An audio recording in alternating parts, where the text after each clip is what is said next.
Assalamualaikum warahmatullahi wabarakatuh. Alhamdulillahirabbil alamin. Anak-anakku rahmati Allah SWT kelas 5A, B, C, D, dan E yang insya Allah senantiasa dalam perlindungan Allah SWT. Bagaimana kabarmu anak-anak?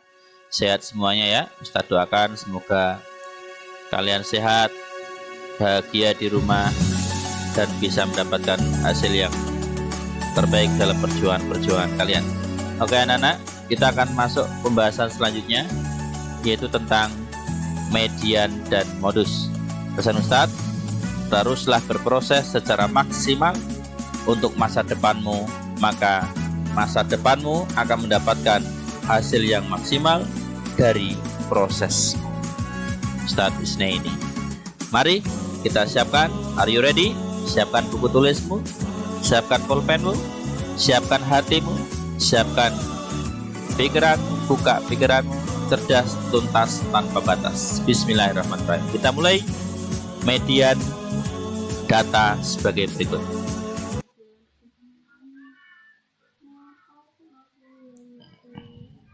Nah, kita bahas tentang median. Median itu apa?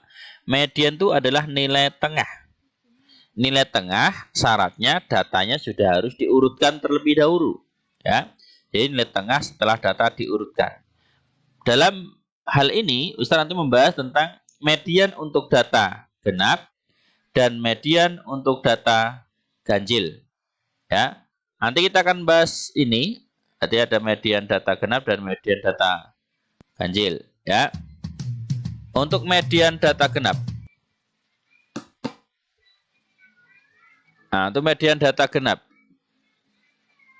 Nah, kita lihat contohnya median data genapnya. Kita lihat contoh. Berikut data ukuran tinggi badan dari 10 anak dalam satuan cm. Nah, disajikan data sebagai berikut ya. Median dari data di atas adalah. Nah, kita jawab. Untuk mencari median data harus diurutkan terlebih dahulu, ya, diurutkan ya. Nah, ini sudah kita urutkan, kemudian kita coret kiri dan coret kanan ya. 120 coret. Terus yang kanan juga coret. Nih coret lagi. Kanan coret. Nah, seperti ini mengerjakannya, paling gampang. Tapi syaratnya data sudah harus kamu urutkan terlebih dahulu ya. Sudah diurutkan terlebih dahulu. Nah, kiri sudah ada 4, yang kanan juga ada 4. Nah, yang dua ini bagaimana mencari mediannya Ustaz? Nah, kita lihat dulu.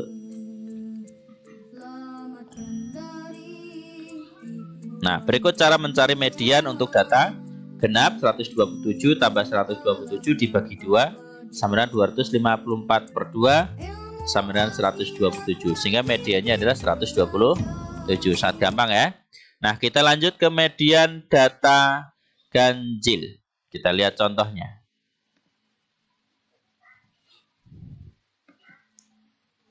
Nah, median data ganjil. Kita lihat contohnya ya. Berikut merupakan data ukuran sepatu sekelompok siswa kelas 6. Data sudah disajikan. Median data di atas adalah. Data harus diurutkan terlebih dahulu. Sudah urut, sama caranya, coret kanan, coret kiri ya. Ya, kita coret.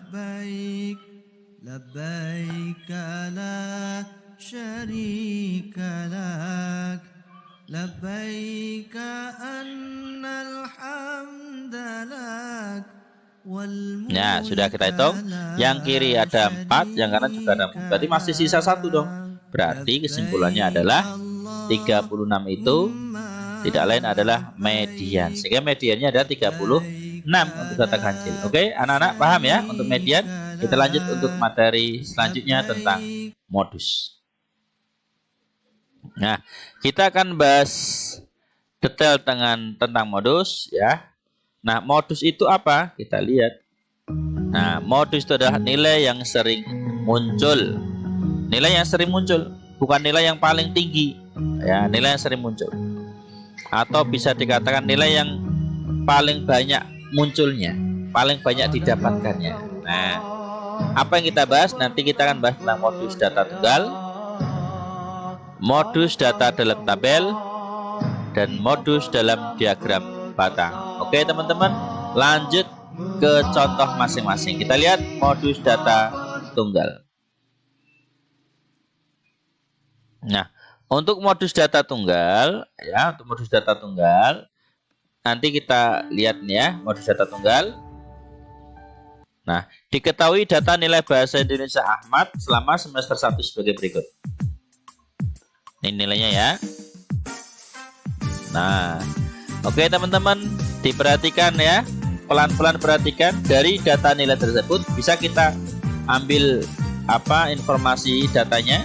Nilai 7,8 itu sebanyak 1, nilai 8,1 sebanyak 3, nilai 6,5 sebanyak 1, nilai 8,3 sebanyak 1, nilai 7,6 sebanyak 1, nilai 6,9 sebanyak 1. Jadi modus data tersebut adalah 8,1. Oke, gampang ya. Kita lanjut tentang modus data dalam tabel. Nah, untuk modus data dalam tabel perhatikan. Diketahui tabel frekuensi berat badan siswa adalah sebagai berikut. Ini ya. Kita lihat berat badan 40 sebanyak 10, 41 sebanyak 6, 42 sebanyak 4, 43 sebanyak 12, 44 sebanyak 8.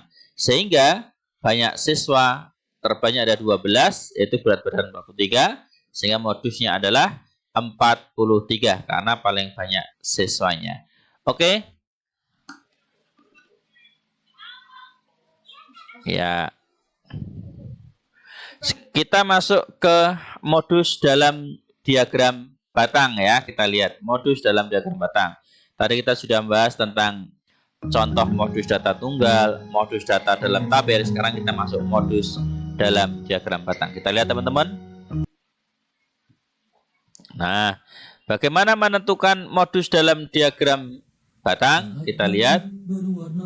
Nah, modus dalam diagram batang. Perhatikan diagram batang di bawah ini. Oke.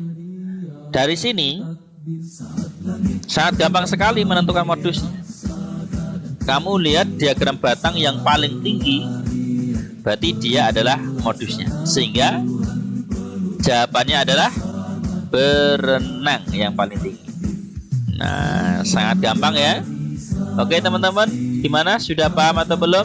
Kalau belum paham, silakan hubungi Ustadz Isneni. Jangan ragu-ragu untuk bertanya ya. Silahkan tanyakan ke Ustadz Isneni. Semoga Allah SWT mempermudah kita dalam belajar, meskipun belajar dari rumah kita masing-masing. Nah, cukup sekian dari Ustadz Isneni untuk video yang kedua ini tentang median dan modus. Semoga bermanfaat, dan sekali lagi anak-anak, teruslah berproses secara maksimal untuk masa depanmu. Maka masa depanmu akan mendapatkan hasil yang maksimal dari proses. Jangan patah semangat, terus kejar prestasi, kuatkan tekadmu, gapai ridhomu di sisi Allah Subhanahu wa Ta'ala. Assalamualaikum warahmatullahi wabarakatuh.